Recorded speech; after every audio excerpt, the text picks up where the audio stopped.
जोहार नमस्कार। आप देख रहे हैं होली स्पेशल न्यूज। होली का त्यौहार है, रंगों का त्यौहार है, खुशी का रंग, उमंग का रंग और रंग खुशहाली का। भाई होली के त्यौहार में सारे के सारे नेताओं ने भी होली मिलन समारोह आवश्यक रूप से आयोजित किया है। पहले अपनी अपनी इमेज की चिंता होती थी, एकदम सीधे शरीफ ऐसे यूं हाथ जोड़ के खड़े होते थे, मगर आजकल जो हैं सो बुलाए जाते हैं तरह तरह के कलरफुल डांसर और उसके साथ ठुमके भी लगाते हैं। अब डर का जमाना खत्म हो गया है देश में। अच्छा, देश से बात याद आया कि भाई देश में जो है पहले होता था कठपुतली का खेल होता था, हम लोग बचपन में देखते थे। आजकल तो राजस्थान से उसका भी संबंध जोड़ दिया जाता है। कोई भी बात शुरू करिए, बात करते करते राजनीतिक रूप ले लेता है। राजनीति से याद आया कि कठपुतली के खेल से भी जोड़ा जा रहा है राजनीति को। कुछ लोग कहते हैं कि भाई कठपुतली की तरह ईडी, सीबीआई, इनकम टैक्स, इन सारे केंद्रीय एजेंसियों को केंद्र की सरकार नचाते रहती है। अब एक तो भाई मिल गए ऐसे समर्थक, कहे कि ये कठपुतली का खेल खेलते खेलते अचानक कठपुतली का धागा फंस गया है उंगली में। तात्पर्य ये था कि जो बाबा जी हैं वो चाह रहे थे कि दिल्ली में कोई छोटे साहब बैठे हुए हैं, उनको कुर्सी से उतार देते हैं। उतार तो दिए, मगर एक गड़बड़ हो गया। साहब को जो है थोड़ा सा आकलन ठीक से नहीं मिल पाया था। जो छोटे साहब हैं उनको कुर्सी से बड़ा ही लगाव है। बोले कि कोई बात नहीं है, तो मेरा सार्वजनिक वाला कुर्सियाँ छीन लिए हो ना, ले जाके जहाँ बैठाए हो कोने में, उस कोने में ही अपना हम कुर्सी लगाएंगे और दफ्तर वहीं से चलाएंगे। ये बात को शुरू में लोग हल्के में लिए कि टेक्निकली ऐसा नहीं हो सकता है, मगर छोटे साहब जिद में अड़ गए। जिद में अड़ गए तो वहीं से आदेश निकाल दिए। अब जो बड़े साहब के, जो क्षमा चाहूँगा उसका सीधे नाम लेने से पता चला मैं कठपुतली बन गया, तो इसीलिए बता रहा हूँ कि जो वो तथाकथित कठपुतली से जिसको संकेत दिया जाता है, अब वो लोग लगे हैं कि भैया जब आप हमारे यहाँ मेहमान बन के आए हैं तो आप कैसे फाइल में साइन कर दीजिएगा, हम अपने घर में फाइल अलाउ ही नहीं करते हैं। बहरहाल इसका जो भी हो, अब भक्ति बहुत अच्छी चीज़ है। भक्ति जिसकी भी करिए आप किसी महापुरुष की कर सकते हैं, भगवान की कर सकते हैं। धार्मिक विवाद में नहीं पढ़ना चाहता हूँ, मैं बस ये कह रहा हूँ कि भक्ति अच्छी चीज़ है। अब भक्तों को भी लोग जो है निशाने पर ले लेते हैं। देखिए, भक्तों के जो पहले के ज़माने होते थे उसमें होती थी भक्ति, जो लोग ताकतवर होते थे। पहले जो है वो मतलब खादी वालों का भक्ति नहीं होता था, पहले मसल वालों का होता था। मसल मैन होना चाहिए। मसल मैन से तात्पर्य था कि बाहुबली, वो प्रभास वाला बाहुबली नहीं, वो असली वाले बाहुबली के आगे पीछे 4 गो हैं, भैया जी नमस्कार, ऐसे कहने वाले बाहुबली। तो इन बाहुबलियों के यहाँ पे रिश्ता कैसे तय होता था? रिश्ता ऐसे तय होता था कि ये फलाने बॉस का लड़का है, इसकी जो माँ है सो चंबल से हैं।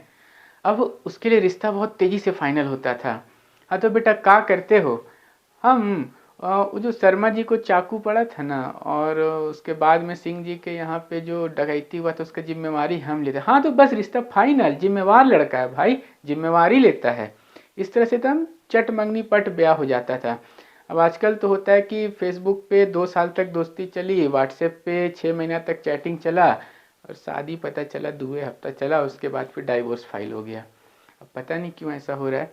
बहरहाल चम्मच भी बहुत अच्छा चीज़ है। चम्मच काम आता है खाना आसानी से खाने के लिए। गर्मा गर्म अगर छोला हो, आप उससे चम्मच से खा सकते हैं। जलेबी गर्म हो तो काट काट के खा सकते हैं। अब काट काट के लिए कुछ लोग चाकू निकाल ले तो अलग बात है।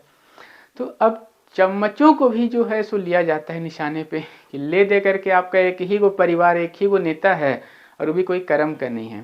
भाई जब बात इतनी साधारण सी है, तो फिर उस इकलौते बेचारे राजकुमार को अचानक से आप सदस्यता से निकाल देते हैं कि भाई तुम मेंबर ऑफ पार्लियामेंट कहलाने के काबिल नहीं हो, चलो तुम बाहर फूट लो। घर वो खाली करा देते हैं कि कहीं घर रहा, पता चला फिर से चुनाव लड़के जीत के आ गया तो उसको पूरी तरह अयोग्य कर दिया कि भैया तुम चुनाव नहीं लड़ सकते हो। अब किसी अयोग्य के पीछे इतना दिमाग लगाता है कोई? नहीं लगाता है। जाहिर सी बात है कि कुछ ना कुछ छुपा हुआ टैलेंट है जिससे कि डर लगता है। खैर ये तो समस्या हो गई चमचों की, भक्तों की, इसमें हम लोग को बिल्कुल नहीं पड़ना है। भाई हम लोगों का खुद का हाल खराब है। देखिए, हम लोग सुरक्षा का आशा किससे करते हैं? अगर हम कहीं किसी पचड़े में पड़ जाएंगे तो चाहेंगे कि जो देश के संवैधानिक व्यवस्थाएं हैं उससे हम चाहेंगे कि हमें सुरक्षा मिले, हमें वो लोग संरक्षण दें, हमको निडर महसूस कराएं। मगर प्रेस कॉन्फ्रेंस में हाल हो जाता है कि भैया एगो है बाहुबली, जिसके सामने किसी का धन बल, बुद्धि बल, विवेक बल और भी किसी प्रकार का कोई बल बुद्धि नहीं चल पाता है। वो सीधा टारगेट पे लेते हैं। अरे सफ़ेद शर्ट वाला क्या कर रहे रे, चल किनारे हट, ऐ लालगंजी चल कोने में बैठ। पता चला सबके सामने घनघोर बेइज्जती, गले सूख गया। सवाल पूछने गए थे, अब सवाल मने में रह गया, जवाब जो भी मिल जाएगा उसको चुपचाप लिख लेंगे, रिकॉर्ड कर लेंगे, आकर के चला देंगे। भैया जान छूटा, इतना ही काफ़ी है। होली का त्यौहार है, होली सबको अच्छे से मनाए हैं, मस्त ठुमके लगे हैं। कहीं कहीं पर तो भैया कपड़े फाड़ के होली खेले गए हैं। अब होली में दिवाली का आनंद इसे ही कहते हैं कि पूरे के पूरे कपड़े फट के चिथड़े उड़ चुके हैं। खर्चा होता है रंग में, तो उस खर्च को अच्छे से यूज करने के लिए, यूटिलाइज करने के लिए, मतलब चेहरा छोटा सा इलाका है तो पूरे तन में अच्छे से मल मल के रंग लगाया गया। हर चौक चौराहा, मैं सिर्फ रांची की बात नहीं कर रहा हूँ, देश के किसी भी हिस्से में देखिए तो जितने भी होली खेलने वाले पुरुष हैं ना, वो आधे ही कपड़े में नजर आए हैं। देश में एक दिन मिला था पुरुषों को भी अंग प्रदर्शन करने के लिए, इसके लिए उन्हें हार्दिक बधाई। कैमरा के पीछे से मेरा सहयोग कर रहे आनंद चौहान, अजय और जुगल किशोर भगत के साथ मैं विजय पिंटू। अरे जुगल को कोई ठीक से रंग भी नहीं लगाया भाई, देखिए होली ऐसे नहीं ठीक से मन रहा है।